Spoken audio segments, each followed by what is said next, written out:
vamos a hablar del polígono de Willis. El polígono de Willis, que está acá dibujado, que como se ve es un poco complejo de entender y que tiene varias partes, es un polígono arterial que se encuentra ubicado en la base del cráneo, rodeando a la silla turca, como acá lo dice, rodeando a la silla turca, y que se encarga de distribuir sangre oxigenada a todo el encéfalo. Este es un tema bastante difícil de explicar en forma presencial, imagínense, por vía virtual, pero vamos a tratar de hacer lo posible. Para entender a ese polígono de Willis, vamos a empezar con un dibujo un poquito más sencillo. ¿Sí? Vamos a poner este dibujo, que es muy rudimentario, pero para que se entienda el concepto del polígono de Willis. El polígono de Willis es un polígono arterial, como ven acá, que esta es una estructura de polígono, ¿sí? Que está rodeando la silla turca y por el cual circula la sangre, y que de este polígono nacen tres pares de arterias, las cuales se van a dirigir a las distintas estructuras del encéfalo llevándole sangre oxigenada. ¿Cuáles son esas arterias?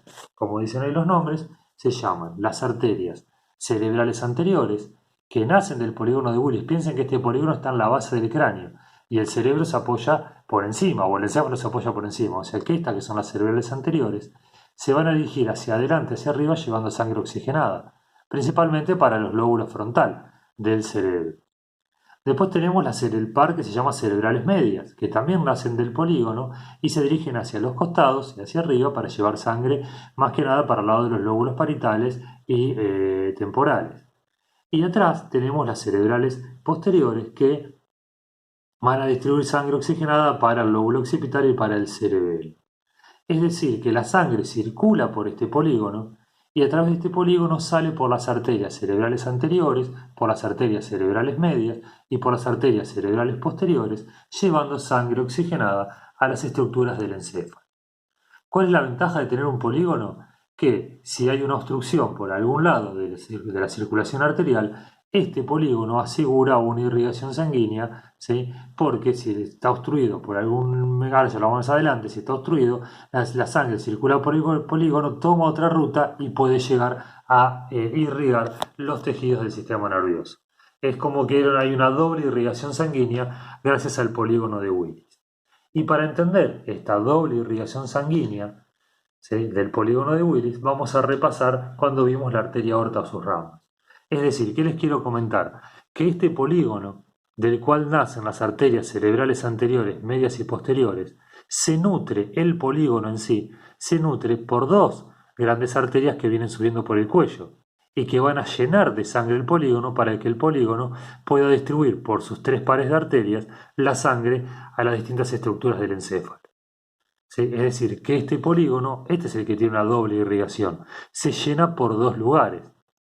Si algunas arterias están tapadas, entonces, como por ejemplo las carótidas, que es una de las que lleva sangre oxigenada del polígono, bueno, tiene el segundo par de arterias, que son las vertebrales que van a llenar de sangre el polígono. Y a partir de ahí, la sangre va a poder fluir por las arterias cerebrales, que tenemos acá escritas. Esto es la ventaja de tener el polígono de Willis formando parte de la irrigación del sistema nervioso central. Entonces, para entender esto, y espero no ir muy rápido, vamos a repasar la arteria aorta. La arteria aorta nacía del ventrículo izquierdo, hacía un trayecto ascendente, el callado de la aorta, y después tenía un trayecto descendente, perforaba el diafragma y se iba al abdomen para llevar sangre oxigenada a todas las estructuras abdominales. Del callado de la aorta nacían, acá habíamos hablado de un tronco brachiocefálico, nacían las carótidas, la carótida derecha y la carótida izquierda. No sé si recuerdan, ¿sí? Que las carótidas iban por el cráneo, iban por el cuello hacia el cráneo llevando sangre oxigenada.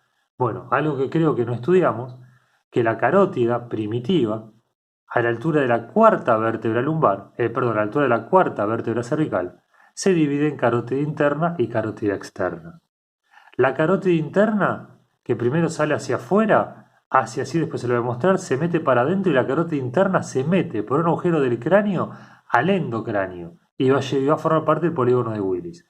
La carótida externa va a ir por afuera y llevar sangre oxigenada a las estructuras que quedan por fuera del cráneo, a la parte del cuero cabelludo, el pelo, las orejas, toda la estructura que está por fuera del cráneo.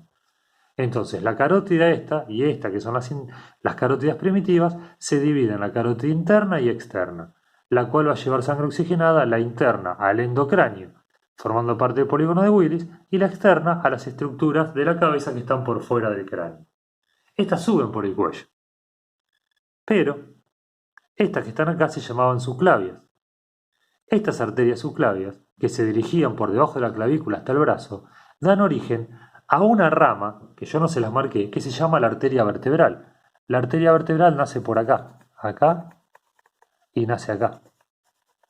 Pero este dibujo es un esquema. Nacen de la subclavia las arterias vertebrales y suben por el cuello. O sea que en realidad no nacen tan al costado, pero nacen para arriba y suben por el cuello, pero por la parte posterior. Estas arterias vertebrales se llaman vertebrales porque pasan por los agujeros de las apófisis transversas de las vértebras cervicales. Y acá hay que integrar la información. Si recuerdan, cuando hablamos de las vértebras cervicales, decíamos que algo típico de estas vértebras era que tenían un agujero en su apófisis transversa por donde pasaba una arteria, la arteria vertebral. La arteria vertebral es rama de la arteria subclavia, que va por los agujeros vertebrales hasta la base del cráneo, entra por el agujero magno al endocráneo y forman parte del polígono de Willis.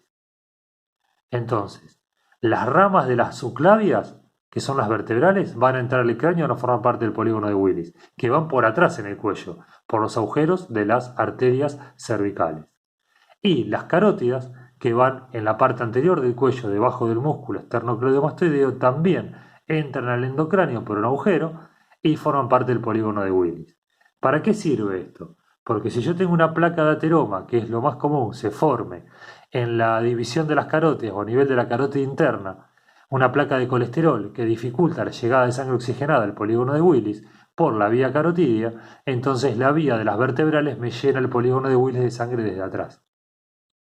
¿Se entiende? Y igual si es al revés, si la obstrucción está en la subclavia o en las vertebrales y el polígono de Willis no se llena de sangre por estas arterias, se va a llenar de sangre por las arterias carótidas. Esta es la doble irrigación. ¿Sí? La doble irrigación significa que el polígono de Willis se nutre por dos arterias principales, por las arterias carótidas internas, ¿sí? Que van por la parte de adelante del cuello, y por las arterias vertebrales que nacen de la subclavia que van por detrás. Entonces este video lo voy a cerrar con esta imagen que fue la primera y para demostrarles cuáles son esos dos afluentes del polígono de Willis. Los primeros afluentes, a ver si se ve, esperen que ahí me quedo la imagen abajo, lo voy a poner ahí. El primer afluente son las subclavias. Piensen que acá está el callado de la aorta, acá está la subclavia, la otra subclavia y estas son las arterias vertebrales que suben por los agujeros vertebrales de las vértebras cervicales. Estas arterias vertebrales suben, antes de llegar a la base del cráneo se juntan en la línea media y cuando se juntan en la línea media forman el tronco de la arteria basilar. Este tronco de la arteria basilar se llama así porque ahí está el agujero magno. Cuando entra por el agujero magno se apoya en la rampa basilar del occipital. ¿Se acuerdan de esa rampa basilar del occipital? Se apoya la arteria basilar. Esta arteria basilar también la vimos cuando vimos protuberancia, porque arriba de esta arteria basilar se apoya la protuberancia. Entonces ahí sería la primera parte del polígono, ¿sí? La subclavia da origen a las vertebrales, las subclavias que están debajo de la clavícula, las vertebrales suben por el cuello, por los agujeros que tienen las apófisis transversas de las vértebras cervicales, cuando atraviesan el atlas, que era la primera vértebra, se juntan las dos vertebrales y forman el tronco de la basilar. El tronco de la arteria basilar entra al endocráneo por el agujero magno, este es el agujero magno, y cuando entra al endocráneo se apoya en la rampa basilar del occipital. ¿Se acuerdan que adelante del agujero magno estaba la rampa basilar del occipital? Al apoyarse en la rampa basilar del occipital, se dirige hacia la silla turca. Y en la silla turca la arteria basilar termina. Y ahí lo dejamos. El otro afluente que no viene por la subclavia viene por la carótida interna. La carótida interna también viene subiendo por el cuello. Y cuando entra el endocráneo, esto que es la carótida interna, termina, esta la carótida interna, viene por acá. Cuando entra el endocráneo, después de un corto trayecto, la carótida interna termina. Y cuando termina da origen a tres arterias, que son terminales, porque ahí la carótida desaparece, que son las cerebrales anteriores, las cerebrales medias y las cerebrales posteriores que cierran el polígono de Willis.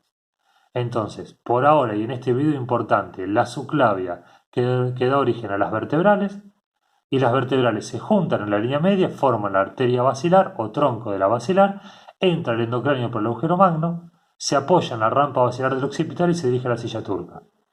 rama de la subclavia, primer afluente del polígono de Willis. El segundo, carótida interna. La carótida interna del cuello sube, llega al endocráneo, entra por un agujero de la base del cráneo, llega al endocráneo y da tres ramas. Da la cerebral anterior, la cerebral media y la comunicante posterior, y ahí termina el polígono de Willis. Bueno, en el próximo video explico más en detalle este dibujo y les muestro algunas imágenes en la computadora.